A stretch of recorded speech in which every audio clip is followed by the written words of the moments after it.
ನಾವು ನಮ್ಮ ಶತ್ರುವನ್ನ ಯಾವತ್ತಿಗೂ ನಂಬೋದಿಲ್ಲ. ಯುಎಸ್ ಮಾತುಕತೆ ವಿಚಾರವಾಗಿ ರೆಡ್ ಲೈನ್ ಎಳೆದಿದೆ ಇರಾನ್. ಪಾಸಿಟಿವ್ ಸಿಗ್ನಲ್ ಸಿಕ್ಕರೆ ಮಾತ್ರ ಮಾತುಕತೆ ಅಂತ ಹೇಳಿ ಇರಾನ್ ಹೇಳಿದೆ. ಅಮೆರಿಕ ಜೊತೆ ಮಾತುಕತೆಗೆ ಟೆಹರಾನ್ ನಿರ್ಧರಿಸಿದೆ. ಇದರ ಅರ್ಥ ಏನೇ ಆದ್ರೂ ಮಾತುಕತೆ ನಡೆಯುತ್ತೆ ಅಂತಲ್ಲ. ನಾವು ಯಾವತ್ತಿಗೂ ಮಾತುಕತೆಯ ತತ್ವಕ್ಕೆ ಹೆದರಿದವರೂ ಅಲ್ಲ. ಪಾಸಿಟಿವ್ ಪ್ರತಿಕ್ರಿಯೆ ಕೊಟ್ರೆ ನಾಳೆಯೇ ಮಾತುಕತೆಗೆ ಸಿದ್ಧ. ದೇಶದ ಹಿತಾಸಕ್ತಿ ಹಾಗೆ ಭದ್ರತೆಯನ್ನ ರಕ್ಷಿಸೋಕೆ ನಾವು ಬದ್ಧ. ಇರಾನ್ ರಾಷ್ಟ್ರೀಯ ಭದ್ರತಾ ಸಮಿತಿ ಮುಖ್ಯಸ್ಥ ಇಬ್ರಾಹಿಂ ಅಜೀಜ್ ಹೇಳಿಕೆ ಇದು. ಇಬ್ರಾಹಿಂ ಅಜೀಜ್ ಈ ಬಗ್ಗೆ ಎಚ್ಚರಿಕೆಯನ್ನ ಕೊಟ್ಟಿದ್ದಾರೆ. ಮಾತುಕತೆಗೆ ನಾವು ಸಿದ್ಧ ಇಲ್ಲ ಅಂತ ನಾವು ಹೇಳೋದಿಲ್ಲ, ಆದ್ರೆ ಯಾರ ಜೊತೆ ಮಾತುಕತೆಯನ್ನ ನಡೆಸ್ತೀವೋ ಅಲ್ಲಿಂದ ನಮ್ಗೆ ಪಾಸಿಟಿವ್ ಆದಂತಹ ರೆಸ್ಪಾನ್ಸ್ ಬರ್ಬೇಕಲ್ವಾ? ಆ ಪಾಸಿಟಿವ್ ಆದಂತಹ ಸೈನ್ ಅಲ್ಲಿಂದ ಸಿಗ್ತಾ ಇಲ್ಲ. ಈ ವಿರೋಧಾಭಾಸದ ಹೇಳಿಕೆಗಳು ನಮಗ್ ಪ್ರಮುಖವಾಗಿ ಬೇಕಾಗಿರೋದೇನು? ಲೆಬನಾನ್ನಲ್ಲಿ ಶಾಂತಿ ಪರ್ಮನೆಂಟ್ ಆಗಿ ನೆಲೆಸೋ ಹಾಗೆ ಮಾಡಬೇಕು.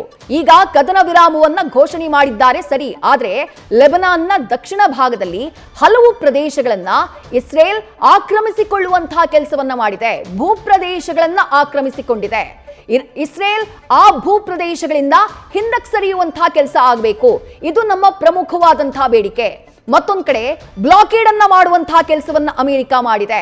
ಆ ಬ್ಲಾಕೇಡ್ ನ ಕಂಪ್ಲೀಟ್ ಆಗಿ ಹಿಂದಕ್ಕೆ ಪಡೆಯುವಂತಹ ಕೆಲಸವನ್ನ ಮಾಡಬೇಕು. ಇದು ನಮ್ಮ ಬೇಡಿಕೆ. ಜೊತೆಗೆ ವಿದೇಶಿ ಬ್ಯಾಂಕ್ಗಳಲ್ಲಿ ಇರುವಂತಹ ಇರಾನ್ನ ಆಸ್ತಿಗಳು ಏನಿದೆ, ಇರಾನ್ನ ಹಣಗಳು ಏನಿದೆ, ಅದೆಲ್ಲವನ್ನ ಕೂಡ ರದ್ದು ಮಾಡುವಂತಹ, ಸ್ಯಾಂಕ್ಷನ್ ನ ರದ್ದು ಮಾಡೋದು, ಹಣಗಳನ್ನ ಫ್ರೀ ಮಾಡುವಂತಹ ಕೆಲಸವನ್ನ ಏನ್ ಫ್ರೀಸ್ ಮಾಡಿದ್ದಾರೆ ಅದನ್ನ ಮರಳಿ ಇರಾನ್ಗೆ ನೀಡುವಂತಹ ಕೆಲಸ ಆಗಬೇಕು. ಅದೆಲ್ಲ ಆಗೋವರೆಗೂ ನಾವು ಅಮೆರಿಕದ ಜೊತೆ ಮಾತುಕತೆಗೆ ಸಿದ್ಧರಿಲ್ಲ ಅನ್ನುವಂತಹ ಸ್ಪಷ್ಟ ಮಾತುಗಳನ್ನ ಹೇಳಿದ್ದಾರೆ ಇಬ್ರಾಹಿಂ ಅಜೀಜ್. ಡೀಟೇಲ್ಸ್ ನಮ್ಮ ಪ್ರತಿನಿಧಿ ಚಂದ್ರಮೋಹನ್ ನೀಡ್ತಾ ಹೋಗ್ತಾರೆ. ಚಂದ್ರಮೋಹನ್, ಅಂದುಕೊಂಡಂತೆ ಆಗಿದ್ರೆ ಇವತ್ತು ಮಾತುಕತೆ ನಡೀಬೇಕಾಗಿತ್ತು. ವಿಶ್ವದ ದೊಡ್ಡಣ್ಣ ಅಂತ ಕರೆಸಿಕೊಳ್ಳುವಂತಹ ಅಮೆರಿಕದ ಅಧ್ಯಕ್ಷರು ನಾಳೆ ಮಾತುಕತೆ ನಡೆಯುತ್ತೆ, ನಮ್ ಡೆಲಿಗೇಷನ್ ಹೋಗ್ತಾ ಇದೆ ಅಂತ ಹೇಳ್ತಾರೆ.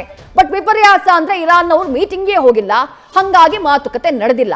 ಯಾವ ರೀತಿ ನೋಡ್ಬೇಕು ಇದನ್ನ ಅಂತ ಹೇಳಿ? ಹೌದು ವಿದೇಶಿ, ಈಗ ಮುಖ್ಯವಾಗಿ ಈಗ ಸೋಮವಾರ ಪಾಕಿಸ್ತಾನದ ಇಸ್ಲಾಮಾಬಾದ್ ನಲ್ಲಿ ಎರಡು ದೇಶಗಳ ನಡುವೆ ಎರಡನೇ ಸುತ್ತಿನ ಶಾಂತಿ ಮಾತುಕತೆ ನಡೆಯುತ್ತೆ ಅಂತ ಹೇಳಲಾಗಿತ್ತು. ಆದ್ರೆ ಆ ರೀತಿಯಾದಂತ ಯಾವುದೇ ಶಾಂತಿ ಮಾತುಕತೆ ಇವತ್ತು ಕೂಡ ನಡೀತಾ ಇಲ್ಲ, ನಾಳೆ ಕೂಡ ನಡೆಯೋದಿಲ್ಲ. ನಾಳೆ ಈಗ ಅಮೆರಿಕ ತನ್ನ ನಾಯಕರ ನಿಯೋಗವನ್ನ ಪಾಕಿಸ್ತಾನದ ಇಸ್ಲಾಮಾಬಾದ್ಗೆ ಕಳಿಸ್ತಾ ಇದೆ ಅಂತ ಹೇಳಿ ಈಗ ಡೊನಾಲ್ಡ್ ಟ್ರಂಪ್ ಅವರೇ ಹೇಳಿದ್ದಾರೆ. ಆದ್ರೆ ಇರಾನ್ ದೇಶ ಮಾತ್ರ ತನ್ನ ನಾಯಕರ ನಿಯೋಗವನ್ನ ಪಾಕಿಸ್ತಾನದ ಇಸ್ಲಾಮಾಬಾದ್ಗೆ ಕಳಿಸ್ತಾ ಇಲ್ಲ. ಯಾಕೆಂತಂದ್ರೆ ಈ ಮಾತುಕತೆಗಿಂತ ಮುಂಚಿತವಾಗಿ ಒಂದು ಪ್ರಾಥಮಿಕ ಚೌಕಟ್ಟನ್ನ ಅಂತಿಮ ಆಗ್ಬೇಕು ಮತ್ತು ರೂಪುರೇಷೆ ಸಿದ್ಧ ಆಗ್ಬೇಕು. ಅಂದ್ರೆ ಯಾವ್ಯಾವ ವಿಷಯಗಳ ಬಗ್ಗೆ ಮಾತುಕತೆ ನಡೀಬೇಕು ಅನ್ನೋ ಚೌಕಟ್ಟನ್ನ ಮೊದಲನೇದಾಗಿ ಅಂತಿಮಗೊಳಿಸ್ಕೊಳ್ಬೇಕು. ಆ ರೂಪುರೇಷೆ ಸಿದ್ಧವಾದ್ರೆ ಮಾತ್ರನೇ ನಾವು ನಮ್ಮ ನಾಯಕರ ನಿಯೋಗವನ್ನ ಪಾಕಿಸ್ತಾನಕ್ಕೆ ಕಳಿಸ್ತೇವೆ ಅಂತ ಹೇಳಿ ಇರಾನ್ ಹೇಳ್ತಾ ಇದೆ. ಜೊತೆಗೆ ಎರಡು ದೇಶಗಳ ನಡುವೆ ಪರಸ್ಪರ ನಂಬಿಕೆ ವಿಶ್ವಾಸ ಅನ್ನೋದು ಮೂಡ್ಬೇಕು. ಆದ್ರೆ ಪರಸ್ಪರ ನಂಬಿಕೆ ವಿಶ್ವಾಸ ಅನ್ನೋದೇ ಮೂಡ್ತಾ ಇಲ್ಲ. ಈಗ ನಿನ್ನೆ ಇದ್ದಕ್ಕಿದ್ದಂತೆಯೇ ಅಮೆರಿಕದ ಯುದ್ಧ ನೌಕೆಗಳು ಹೊರ್ಮುಜ್ ಜಲಸಂಧಿಯಲ್ಲಿ ಇರಾನ್ನ ಹಡಗನ್ನೇ ತಮ್ಮ ವಶಕ್ಕೆ ತೆಗೆದುಕೊಂಡಿದ್ದಾರೆ, ಅದನ್ನೇ ಜಪ್ತಿ ಮಾಡಿವೆ ಮತ್ತು ಅದರ ಮೇಲೆ ದಾಳಿಯನ್ನು ಕೂಡ ನಡೆಸಿವೆ. ಇದರಿಂದಾಗಿ ಈಗ ಇರಾನ್ ಕೂಡ ಅಮೆರಿಕದ ನೌಕೆಗಳ ಮೇಲೆ ಪ್ರತಿ ದಾಳಿಯನ್ನ ನಡೆಸ್ತಾ ಇದೆ. ಇದರಿಂದಾಗಿ ಎರಡು ದೇಶಗಳ ನಡುವೆ ಮತ್ತೆ ಸಂಘರ್ಷ ಹೊರ್ಮುಜ್ ಜಲಸಂಧಿಯಿಂದಲೇ ಮುಂದುವರಿತಾ ಇದೆ. ಹೊರ್ಮುಜ್ ಜಲಸಂಧಿ ಈಗ ಯುದ್ಧ ಭೂಮಿಯಾಗಿ ಪರಿವರ್ತನೆ ಆಗಿದೆ. ಈಗ ಭೂಮಿನಲ್ಲಿ ಫೈಟ್ ಮಾಡಿದಾಯ್ತು, ಈಗ ಜಲಮಾರ್ಗದಲ್ಲೂ ಕೂಡ ಅಮೆರಿಕ ಮತ್ತು ಇರಾನ್ ಎರಡು ದೇಶಗಳು ಕೂಡ ಫೈಟ್ ಅನ್ನ ಮಾಡ್ತಾ ಇವೆ. ಈ ಕಾರಣಕ್ಕಾಗಿನೇ ಈಗ ಎರಡು ದೇಶಗಳ ನಡುವೆ ಶಾಂತಿ ಮಾತುಕತೆ ನಡೆಯುವಂತಹ ಲಕ್ಷಣಗಳು, ಬೆಳವಣಿಗೆಗಳು ಯಾವುದೂ ಕೂಡ ನಡೀತಾ ಇಲ್ಲ. ಜೊತೆಗೆ ಡೊನಾಲ್ಡ್ ಟ್ರಂಪ್ ಅವರು ಕೂಡ ಗಂಟೆಗೊಂದು ಗಳಿಗೆಗೊಂದು ಹೇಳಿಕೆಗಳನ್ನ ನೀಡ್ತಾ ಇದ್ದಾರೆ. ಯುದ್ಧ ಈಗಾಗಲೇ ಬಹುತೇಕ ಮುಕ್ತಾಯದ ಹಂತದಲ್ಲಿದೆ ಅನ್ನೋ ಒಂದು ಮಾತನ್ನ ಹೇಳ್ತಾರೆ. ಆದ್ರೆ ಅಂತಿಮವಾದಂತಹ ಒಪ್ಪಂದವನ್ನ ಮಾಡ್ಕೊಳ್ಳಿಕ್ಕೆ ಡೊನಾಲ್ಡ್ ಟ್ರಂಪ್ ಅವರು ಕೂಡ ಸಾಧ್ಯ ಆಗ್ತಾ ಇಲ್ಲ. ಜೊತೆಗೆ ವಾರ್ ರೂಮ್ ನಲ್ಲಿ ತಮ್ಮ F-15 ಯುದ್ಧ ವಿಮಾನ ಪತನ ಆಯ್ತು ಅನ್ನೋ ಒಂದು ಸುದ್ದಿ ಕೇಳ್ತಾ ಇದೆ ಅಂದ್ರೆ ಡೊನಾಲ್ಡ್ ಟ್ರಂಪ್ ಅವರು ಕೂಡ ಕೂಗಾಡಿದ್ದಾರೆ.